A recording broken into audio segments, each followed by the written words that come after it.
4 PC setup हमने ready किए हैं एडोब प्रीमियर प्रो के लिए, और कस्टमर ने हमें 4,48,000 रुपये का बजट दिया, जिसमें हमने 4 पीसी उनको रेडी करके देने थे, यानी कि 1,12,000 रुपये का पर पीसी। अब हमने जो स्पेसिफिकेशंस उनको 1,12,000 में प्रोवाइड किए, उसमें राइजन 5 2600 का प्रोसेसर है, ट्रेसर का A320M ब्रांड न्यू मदरबोर्ड है, 285 वाला CPU कूलर हमने यूज़ किया, DDR4 16 GB रैम है, 128 GB की SSD हमने यूज़ किया है, इसके साथ 750 GB की हार्ड ड्राइव है, और गेम मैक्स की 550 वाट 2 ईयर वारंटी वाली 80 प्लस ब्रॉन्ज पावर सप्लाई है। और पूरे सिस्टम के लुक को बेहतर करने के लिए हमने 3 ARGB फैन वाला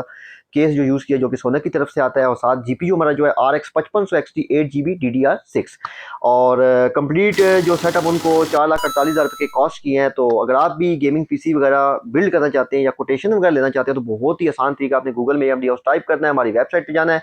और वहाँ पे होम पेज के ऊपर आपको हमारा पीसी बिल्डर मिल जाएगा, वहाँ से आप प्राइजेस वगैरह ले सकते हैं और हमारे साथ शेयर भी कर सकते हैं।